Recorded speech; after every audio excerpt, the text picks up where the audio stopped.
Welcome back for another episode of the Dudecast. I'm Nick. I'm JD. And this is the theme song.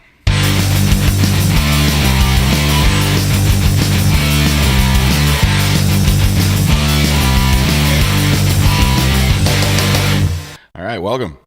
I can't wait to hear the theme song. Yeah? I might rework it a few times. It'd be good. It'd be nice if we could actually play it while we were like here, so we could hear it, and then we could actually mic it in. Well, that's the cool thing, like I said, with that device. Right. We're not going to jump into it but that's one of the things that it can do. That would be neat. It's got little built-in speakers or something. Yeah, because at this point, I think we talked about it, in another episode as well. We really haven't heard ourselves completely. Right. And what I do a lot of times, so I go back and I view everything and watch everything that I do. So it's, right.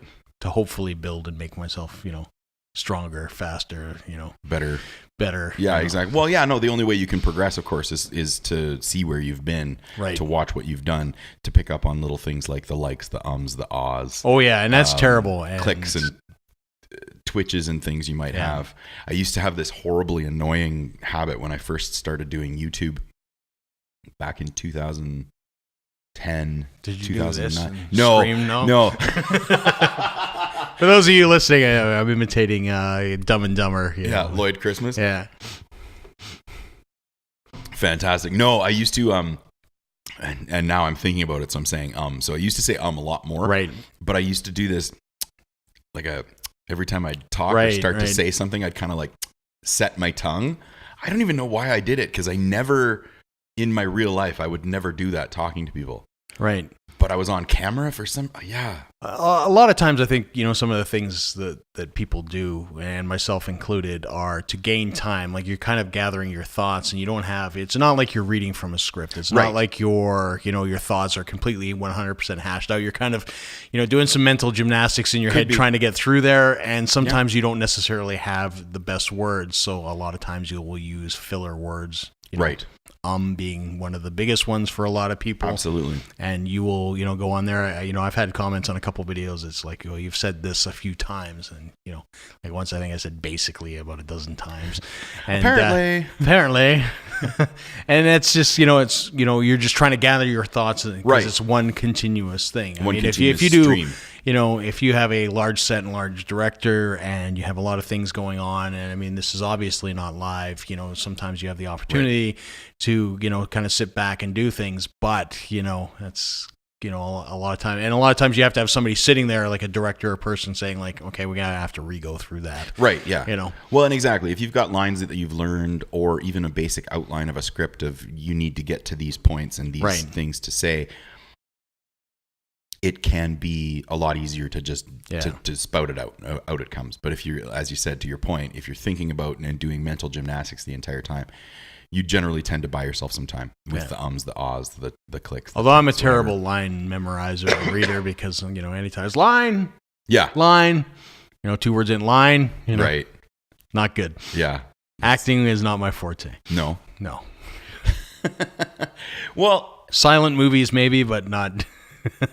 Nice black and white, just hanging out and doing stuff, moving across. Some Christopher Lloyd stuff, Yeah, for sure. Well, it's funny. I don't even know how I stumbled upon it, and this is completely off topic from anything I wanted to talk about today. But I watched a thing about Charlie Chaplin. Yep. And the silent films that he used to make, and the science kind of behind, more art really, but the science behind the jokes, the gags, the placement of the cameras, and so forth, because they had no sound.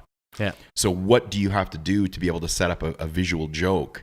And they started recreating some of the shots, and it's like, well, this is why they staged it this way, because if you move your camera 1 foot to the left, the joke doesn't play. Yeah. Or if you shoot it from the other angle, it plays and people get the joke, but you won't have as a long big impact, as big an impact, or it won't be as long a laugh, because they don't get to process and register the gag for as long. Because the whole thing that he used to do was make himself look like an idiot. Yeah. And the crowd was the smart person, basically, that knew what was going to happen before he tripped and fell, or before he picked up the thing and the entire house collapsed, or whatever. Phenomenal. Yeah. Phenomenal. I had no idea. And you read and you hear and you see kind of about the genius that existed, in the 20s, the 30s, the 40s for these, the Cecil B. DeMille's, the Charlie Chaplins, the horror and suspense guy, the big fat director. Alfred Hitchcock. These kind of things. And you watch some of them now with a modern eye going, wow, that movie's really slow. It's really languid. It's really boring. But it's actually, if you start pulling it apart from like a film buff kind of eye, they were doing some really cool, groundbreaking stuff. Yeah. And there was a lot of thought put into what they did. Yeah. Which, I mean, again, unless you're a real film history and film centric person, you're not really ever going to know. Yeah. And I don't suppose that I have some acting and you got to remember that it's developing at that point too. So I mean, it's not like if I go make a film today, there is a huge catalog of whatever film I decide to make, whatever genre I go to make, to go and watch and essentially reproduce, maybe put my own spin on it, but to take homage from certain other aspects of different films or how to get to that point. And a lot of that stuff they were experimenting and learning and building on it, and essentially laying the groundwork for the craft as a whole. And it had never been done before. A lot of the same thing with music, right? You look at the Beatles and why they were so influential. They were the first ones doing many of the recording techniques and arrangement styles and things. It had never been done or seen before. Now it's kind of like you listen to some of it and you're like, oh, that's old hat. It's like, well, yeah, but they invented it. Yeah. It's amazing to think and about. The Beatles definitely went along the line of, the practice, the kind of 100,000 hour commitment to becoming a master of your craft. Oh, totally. They definitely did that with their, before when they were touring in places like Amsterdam, playing every night, so on and so forth. Before they made it big, they definitely cut their teeth. A lot of people see it as, sometimes I think when you look at it, how big the Beatles blew up and, how quick it seemed to be, it wasn't quite as it seems. That was definitely what happened at that time from that moment, but there was a whole, like other time before 10 or 12 or 15 years before that they were, like you said, cutting their teeth. They were, touring through Europe, doing the cover band circuit. They had a gig for whatever it was, 3 or 4 years in Germany, playing every night as the cover band, like 3 or 4 sets a night, and that's, exactly. You got to put in that time to. And I think people forget that, whatever it is, it's just kind of, you look at the success and like, well, they got success and it was immediate, and it's not. Yeah. Well, there's that old saying, right? An overnight success, 20 years in the making. Yeah. Right. And I think that's really it. That really is what it is. You have to put in that time, not only to get better, but also just to create the catalog so that people can find it. Yeah, absolutely. And a lot of times, once you do make it, people forget all that stuff because nobody was noticing you at that point, really. Right. It's just kind of like, oh, okay. Well, it's funny too, because if you look back on, I can't think of a really great example right now, but like people with YouTube channels, for example, once they blow up, those videos are getting 1 million, 2 million, 3 million views. But if you go back right before the video that went viral, 46 views. 102 views, whatever else. But people don't go back and look. It's from that point forward. Well, I experienced that last year, with the viral video. I mean, on average, and I mean, still, it's not like my channel blew up like, a lot of guys that go completely viral and, continue to go. But, you go viral and, it's like 500,000 views, which that video got, and you look at the one before it, and I think it's something like 100 and some. So I mean, it's a very stark contrast. Yeah, it's crazy, day and night. And then after that video, it's like you put one out that's similar to it. It still doesn't do the same as that one, and then your normal stuff. People are like, oh, okay, well that's what this guy does. It's like some people stay, but some people are like, right. I just want to see that specific content piece all the time, and it's, even that, Well, sometimes it's lightning in a bottle. Like it was just the perfect video at the perfect time. Well, and that's all that was. And that was you really kind of broke that story before any news outlet, before any other YouTuber, like before at least so far as I know. And all that stuff helped it, right? Yeah. Because the moment that it got mainstream media attention, that's when it really kind of blew off, right? Because I had the luxury of, I think, about a week or two before it kind of broke. Right. And then it's, when it broke, then, I already had the placement, right? So when people went to look for it, that was already created. And because it had been in the YouTube, ecosystem for a while, it was the first thing that was presented. So, I mean, that's all it did.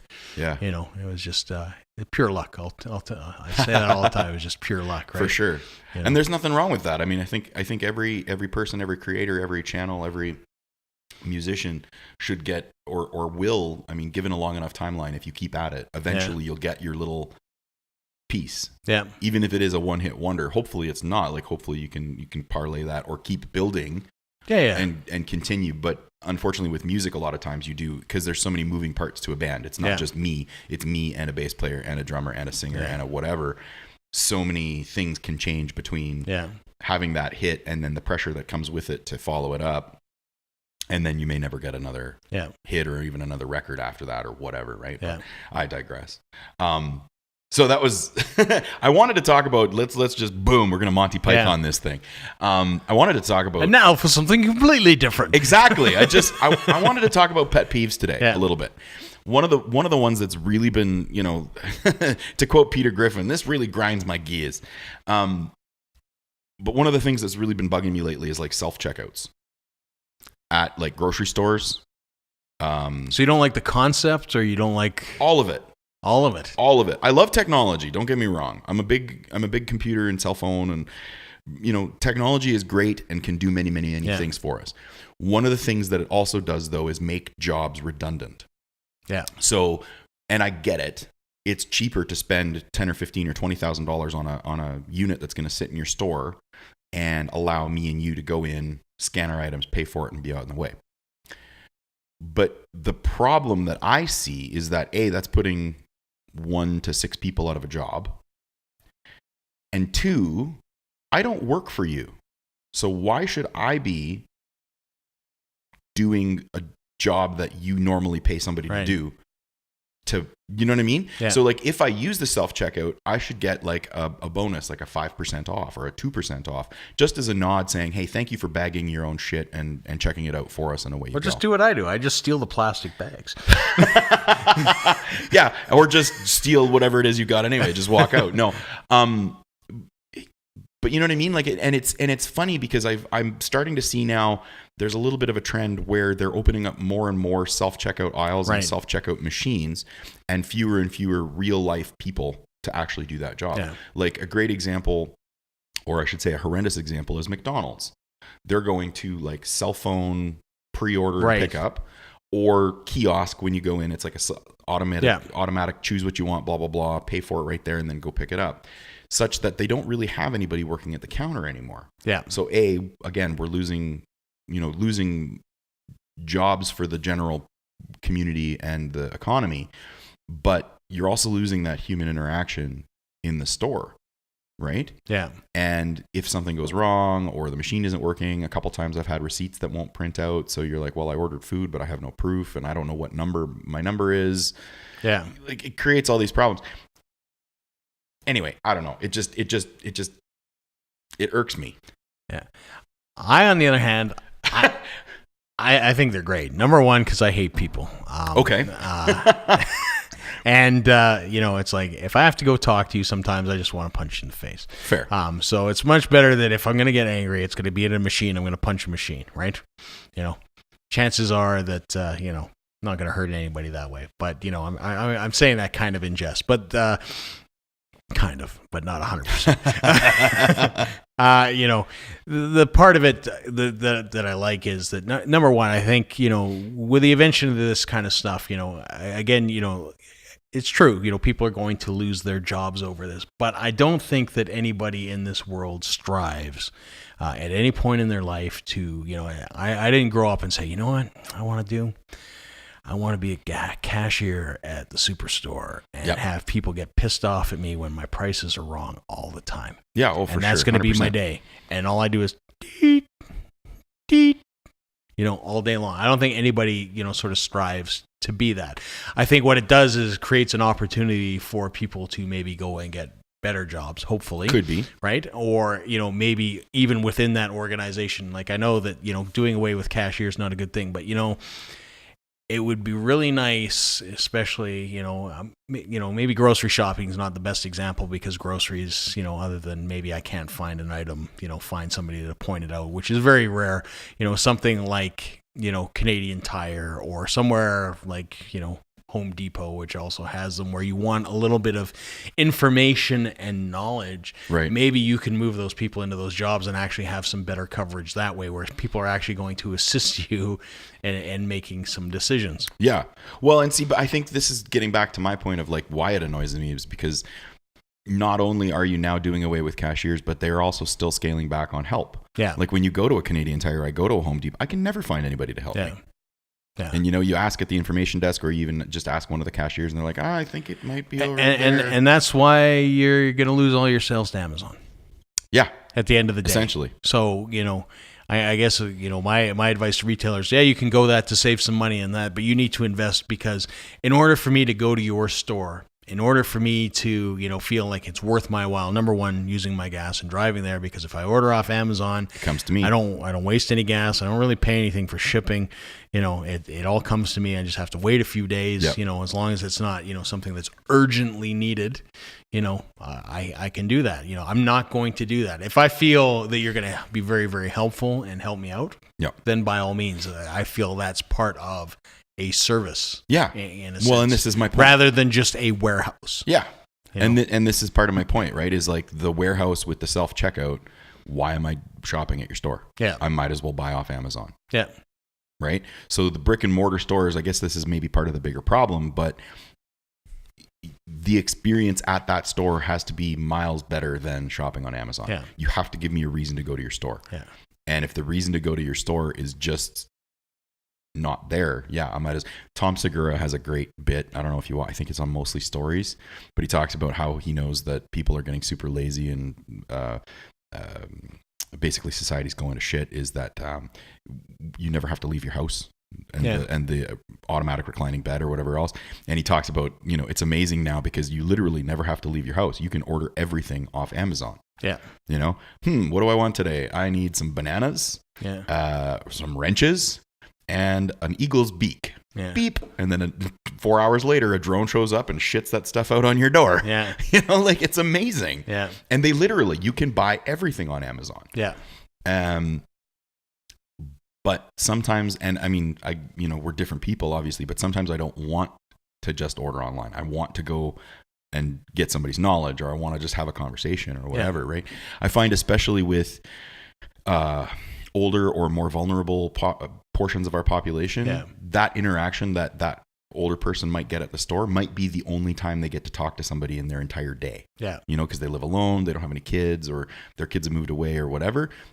I think we need that. Yeah. Yeah. I don't disagree. It's, but if you like self-service cash registers, right? Really that function, I would rather, like at McDonald's, right? I would rather have good cooks, working on my food to get it to me fast and hot, instead of, slow and cold, which still sometimes happens because I don't know why, considering that McDonald's is supposed to be the most efficient fast food thing. And if you've ever watched the movie, that's how they built their whole entire business. People still manage to fuck it up. Yeah. Sadly. If they invested in that portion, I would be better with that than, the whole here's cash, here's this, here's that, right? Same thing with the grocery store. Same thing with any store, right? The knowledge part. If I ask a cashier, like you said, it's like, where's this? All this. Does this widget fit? With this? This pipe. Whatever happens to be. What? I don't even know what that is. I'm just a cashier. Yeah. To me, that's a useless job. Right. Sorry, any cashiers listening to this, but it's, Well, to your point earlier where you were saying, I don't think anybody grows up thinking that they want to be with the ambition to be a cashier. Yeah. I would say you're probably right, but at the same time, it does provide, it provides a service. And for those people, let's say, with no education or no experience or no ability to get a better job, it provides them a means to make an income. Right. So, and again, we're looking at who works most of those jobs. Usually it's teenagers, right? Retired folk, or single moms, or, single ladies that haven't gone to school or whatever else, or single guys that haven't gone to school and, can't lift a hammer or can't shovel a sidewalk or whatever. So I think it does also provide an essential portion of the economy to that specific demographic. Like those people are always going to exist no matter what. You know, like no matter how good Star Trek makes our future look, where everybody's going to be educated and gets to do what they want, and, you know, money isn't a thing and whatever else. Like, I think that's kind of super crazy utopian. Like, it's never going to happen. Yeah. Right? Yeah, but to the same extent, you know, those people, like, you know, that are in those jobs, you know, even if you do away with those jobs, there's still jobs that somebody that is, you know, largely uneducated, that doesn't have a lot of skills, they can do. Like, I mean, the fact that, you know, in Amazon, they spit out a sticker and says, you need to go grab, you know, this box from aisle A7. You know, as long as they know the alphabet and can count to maybe 100. Yeah. You know, which I would hope they would be able to do working a cash register. They have some sort of, you know, math skill, although that's questionable at times as well. Yes. You know, that, you know, essentially they could do those kind of things. And I mean, those jobs will eventually increase as well. I think it's just a market shift. I would hope that, you know, from it that you could essentially work into better positions, you know, something that's a little more rewarding than carpal tunnel syndrome. Yeah. You know, it's, and again, you know, just moving them back into the store. And I'm not saying, like, you know, it's, you can take somebody who works as a cashier, you can train them to say, okay, like, let's invest in you as a company. I think that, you know, a lot of companies are starting to do that as well. You know, in a sense, there's kind of that new movement now, which I think is interesting, that you go to the store.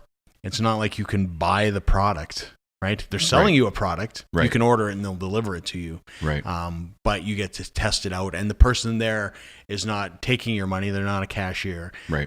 Essentially, all they're doing is providing you all the information that it is. It's, you know, so it's like an info kiosk. Exactly, right? It's like, here's all our models. Like, you know, I think Dyson is one of them. It's like, here's all our vacuum cleaners. This is all the stuff they do. This is what, you know, is recommended for this. These are the exceptional features. You know, if you want to order one, great. Like, we can do that here. I can help you with that. I can help you select, you know. Right. And, you know, it's more the information thing. And they don't even stock anything. And it's a lot more on a micro scale because, you know, if you look at, you know, business and, you know, it's the margins, right? The profit margin in retail, like, you know, they mark things up huge. So, you know, they buy low, they sell high, you know, it's all that money, but your profit margin at the end on average for retail is about 5%. Right. And after overhead costs. So once you've paid your staff, once you've paid, which the big thing is infrastructure, you know, and, you know, everything to get your, you know, stuff shipped to the store. Like, for example, Walmart is a good example. Walmart sells in 30 days, what they sell is to pay for stuff. The one day out of those 31 days is profit day. Wow. Right. So all the other time it's paying staff, you know, their logistics, all that kind of stuff. Right. So it's kind of a crazy business model. I mean, a lot of people, I mean, you see big numbers, you know, it's kind of, you know, I think Amazon just came out with their numbers and people are upset because they're not paying any U.S. tax or something like that. They're not getting, because they have so much write-off. But it's like something like $11 billion or something along those lines, right? But, you know, that's 5%. That's their profit. Like, that's 5%. Well, and Amazon and actually theirs is less. Like, theirs is less. I was going to say, I bet you Amazon is more. Because they're putting a lot into their own infrastructure. Well, they're putting a lot to capital investment and building out because they're building facilities, right? Yeah. Oh, it's crazy. But yeah, it's a big shift. And I would hope, you know, like you said, I would hope that businesses start investing more in their people to keep people around and to get them better jobs, better paying jobs in terms of, I don't even know what you would call it, but like getting someone into it in like an associate level where they're able to assist and educate. Yeah. Versus just transactional jobs, which is what a cashier is, right? Yeah, we're at such a crossroads right now, and it's really exciting and really interesting to think about where the world is heading. It's also incredibly scary. Yeah, I think, because so many of the things that you and I grew up with, A, have already disappeared, and B, other ones won't be around anymore at all. Right. They're changing into something else. Yeah. You know, so I guess maybe my pet peeve isn't really so much of a pet peeve as it is just me being an old man. I don't know. Right.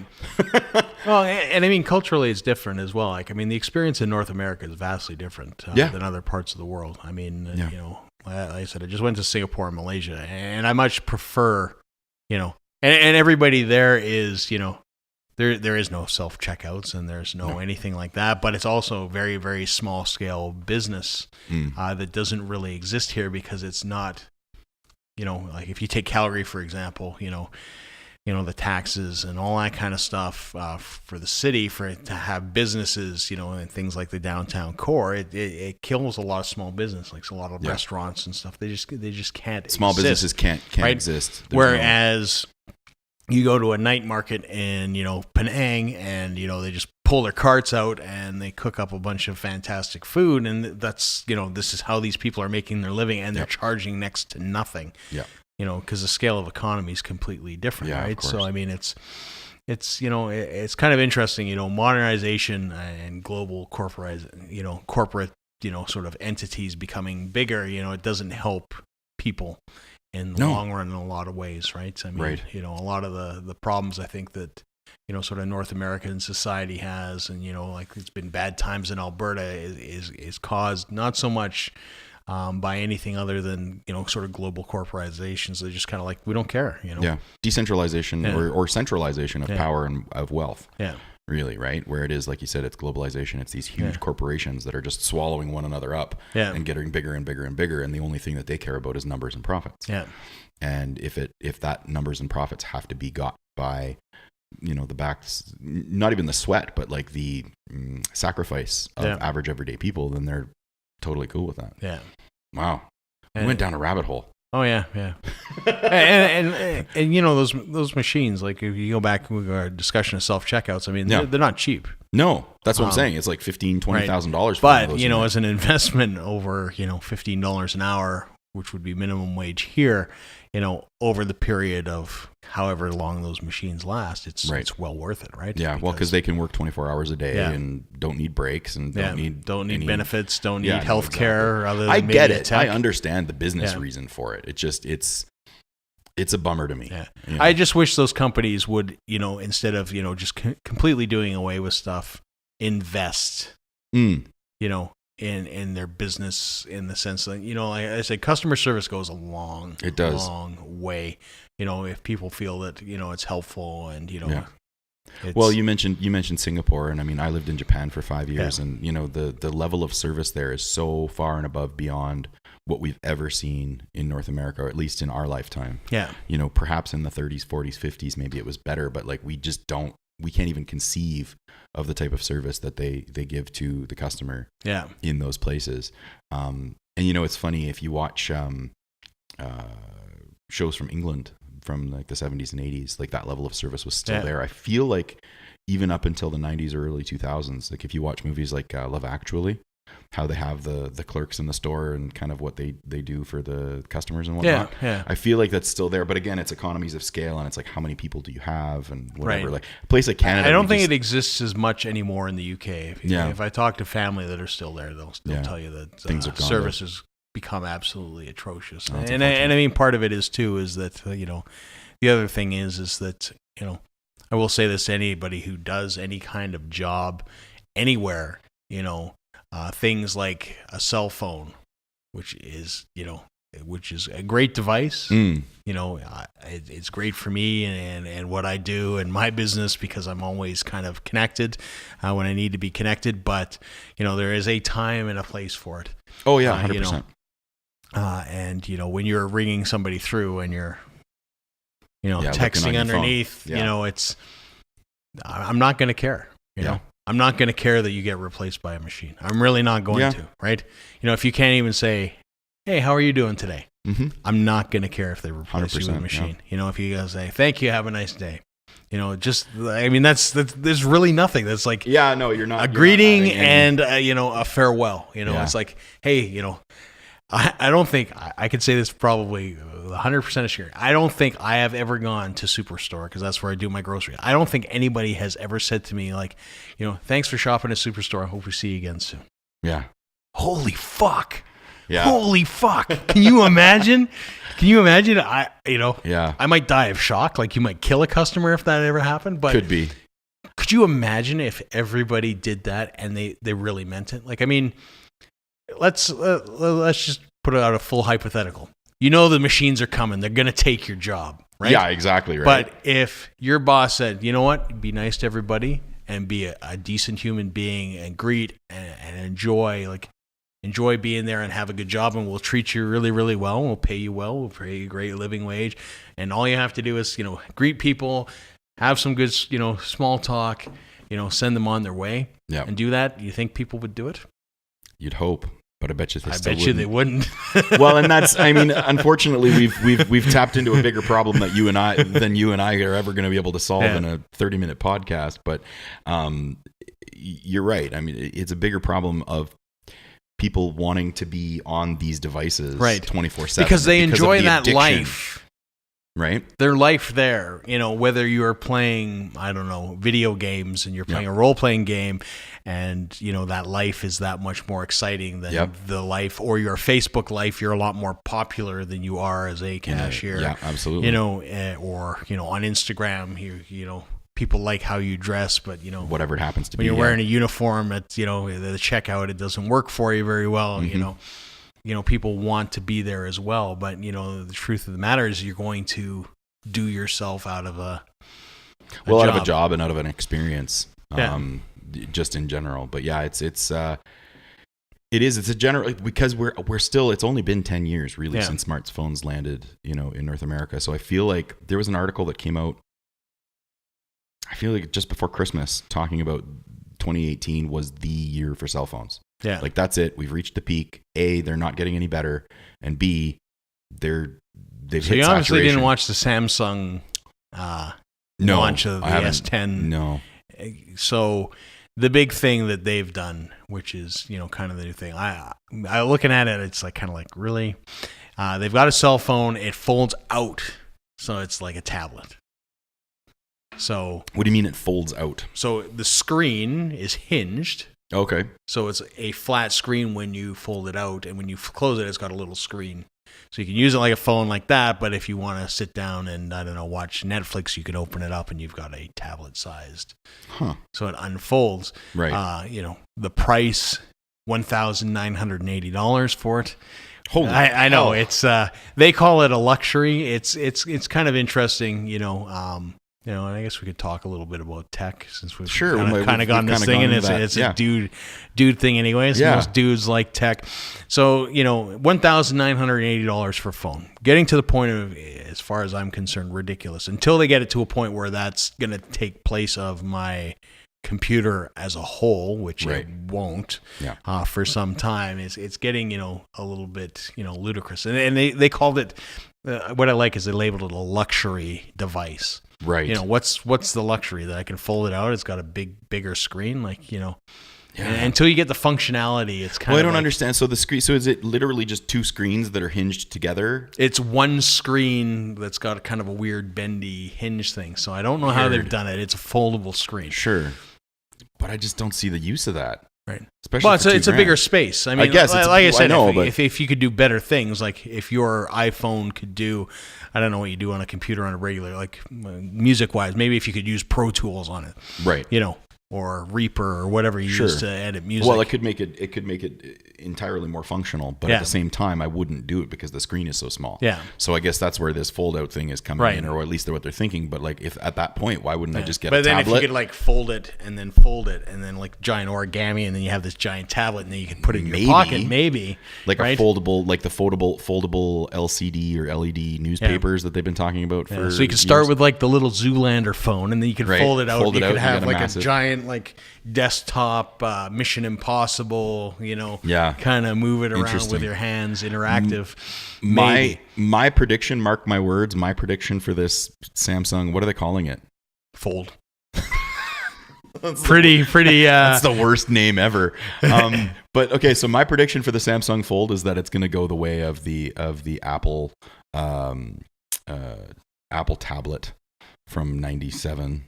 It'll be around for half a season. Oh, Newton? They're going to pull it. Yeah, the Newton. Yeah. Nobody's going to buy that. $2,000. Well, it's too much. Yeah. Well, people are already balking at iPhones for $1,000. Yeah. Or whatever the newest one is now is $1,400 or $1,300, something like that. This is Canadian, of course. But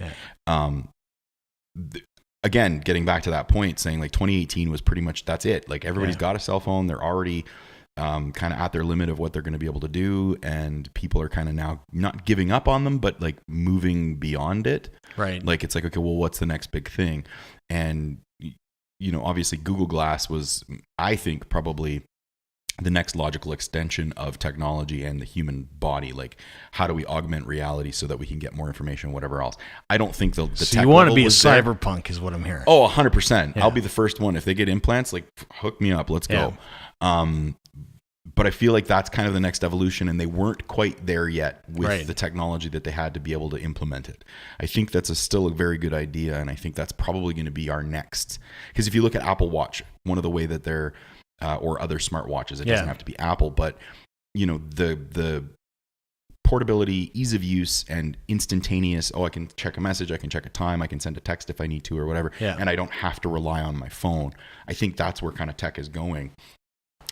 And just getting a bigger screen doesn't necessarily do anything for us other than, like you said. Well, they want that. You want that portability, right? I think that's ultimately what they want to do. Is that portability is kind of the thing. Like the laptop was probably the biggest thing for a long time. The fact that you could carry a computer, take your computer with you, absolutely. Especially when you started off, with these gigantic towers. And giant, 100%. Extremely heavy, monitors that you used to have that were like one color. Yep. So the laptop was a huge thing. Things like the iPad or the tablets also, kind of have advanced to a point where they're talking about those replacing computers. And when that happens, okay, again, maybe, right? When that can replace, sort of a laptop, and they've said that the new iPad has, that kind of power to do it. But again, small screens, if they can get a phone, again, they can fold out to the size of the tablet, have the power of a computer, then maybe they're going to go somewhere. But I mean, that's all in due time. Like at this point, like I said, the reason they call it a luxury is because it's just a screen. Like you said, it's not like the software is going to be better, or if it's that exponentially more powerful than anything else. It's still just going to make phone calls, send emails, and text messages. Right. It's a vast, and go on Facebook. The fact that you can start with a small screen, it's like, oh, I want to look at something on Facebook. Oh, it's so much bigger here. Yeah. Who gives a shit? Well, yeah, no, it's crazy to me. But I mean, it'll be interesting to see what happens with that. If they end up pulling it, or if they morph it into a different technology. The fact that they've got a foldable screen is kind of cool. Yeah. I'm curious. I would love to see like actually how it works. Like, is it one continuous LCD ribbon or something, or is it literally kind of two glass panels that just sort of merge and it looks like one screen? Or how are they doing it? Because to me it seems like if you can get a display medium to bend, then we're not that far off from that foldable, roll-upable digital paper, that you see in the sci-fi movies from the 80s. Because that would be something that would be kind of really cool and useful, right? The way it looks, and like I said, I haven't had my hands on it, is that it is seamless. So there is a strip in there, and they showed some mechanics to how it folds and stuff like that. So that portion is bendable. I imagine the rest of it is structurally probably a lot like your typical cell phone. Yeah, it's just got that one thing, and it'll be interesting to see how it does in the world being used and abused by everybody else. Like, is it going to crack? Is it going to have like, the old LCDs, like the original LCDs, when they would crack and you would have like kind of that milky, stuff in the corner, you lose pixels, or you get the weird, so you're going to have all those kind of problems. Like, I mean, pressure lines. There was like a phone called the Axiom M, it was released in like 2017, that had that idea, which was just a foldable cell phone where it was two screens. You had just basically two monitors to have a and it didn't take off. No. So well, and I mean, they've had foldable phones for quite a long time in terms of like obviously the flip phones, but if you look at the sort of the rise of cell phones around 95, 96, when they started getting really big and people were texting more and more and calling less and less, you had the ones that would basically, you could turn them sideways, flip it open, and you'd have a full QWERTY keyboard or with a sideways LCD or slide outs or whatever. And that was incredibly useful for texting and whatnot. Wasn't necessarily for media viewing, although you could. It'll be interesting to see uptake on it. And again, the price tag, I mean, it's so Well, it's $1,980 US, so that's item. like $2,700 Canadian. Before they jack up the price for the Canadian market, because we always end up paying more, even beyond exchange, right? Yeah. So yeah, it's gonna be like a $3,000 phone. Like, I'm sorry, who's gonna you can buy a laptop for that, right? Yeah. Like I said, I mean, if it could do everything a laptop could do, maybe, right? Or maybe it'd be worthwhile. Yeah. But I doubt it. Or, if you folded it out and it could project on a white screen and it'd be super big or something like that. That'd be cool. Or 3D imagery, or, like you could have your little Death Star plan to see where you're going to fly in to blow it up. Like, okay, maybe, exactly. You fold it out and it creates the three-dimensional floating thing. Yeah, exactly. Oh, crazy. But I don't think it's that close yet. No. But again, it's, sometimes I think we're just moving in a direction like, again, it's consumerism. It's not making life better. Well, not making life better. It's one of those things that it's kind of like Jeff Goldblum's character in Jurassic Park. Yeah. We're so busy trying to figure out if we can. We never really stop and think, should we? Yeah. It's like, can we make a phone that folds out to have a bigger screen? Sure. Right. Do we really need it? Not really. Yeah. Why don't we take that technology and do something more beneficial for humanity with it? But it'll get there eventually. Yeah. Again, though, we kind of going back to my Star Trek thing where it's like, well, we're going to have to get to a point where we've got universal income. People don't have to worry about, making a job to pay their bills and buy food, and they can focus on art or music or sculpture or physical fitness or whatever it happens to be the thing that they're passionate about to be able to chase down, but all the rest of the needs are met by society. Yeah. I think we're going to have to get to a point of that before we can completely It's a nice abandon. Thought, but sadly, I know it's never going to happen, but I mean, that's what I think would have to happen before we can move past the simple commercialism that drives most innovation now. Yeah. Because otherwise they're just looking for the next new product that's going to sell 1 million units, right? Yeah. Yeah, that's really what they're looking for. I mean, it's funny, like with cell phone and tech, I've honestly looked, I kind of wish they would just kind of go back to this sends text, this sends email, and this sends, right. And that's it. Like, it's just simple. I think I remember reading something that they were going to, who is it? LG was re-releasing the flip phone. Yeah. That will work with the new 3G LTE HSPA cell phone towers that they've got now, but it won't be for viewing video, surfing the web, or doing anything else. It's just sending texts, making calls, taking pictures. Yeah. And it's going to be like kind of like a smartphone, but it'll have like just a flip screen, but this kind of size. Yeah. I don't know. I'm going to have to look that up. Yeah. But I feel like I read that somewhere and I was like, oh, that's kind of a good idea. Yeah. I fell down a YouTube rabbit hole and with Chinese tech, right? And there are a whole bunch of a lot of them are used for nefarious reasons, like but burner phones and all that kind of stuff. It's like, that's all I need, it's right. I don't need it so I can snap it in half so I don't get traced, right. Which you just need just a phone for making calls and texts. Sure. Calls and texts and all that kind of stuff. And I still want one of those phones from the Matrix where you press the button and it goes and it like shoots out. I think it was a Nokia. Probably from back in the day. So if anybody out there has one, get in contact with me. I'll buy it. Maybe. Unless they're asking like $5,000. I don't want to spend that much. I'm sure somebody's got it shoved in a junk drawer somewhere. Right? Well, yeah, that's it. And I have a couple of QWERTY phones that are like that. They're just like thrown in there because you just don't get rid of stuff sometimes. It's like, you never know. It might come back. Yeah, it'll be fashionable. It'll be hipsters in 2020 that like, I have a BlackBerry. Nice. I actually have a BlackBerry, but we won't talk about that. Well, there you go. I think that's probably a good place to wrap her up for today. Some interesting tech talk and interesting. we went down a couple different rabbit holes, but that was a good one. So I've been Nick. Thanks for watching Dudecast. I'm JD, and we'll see you next time.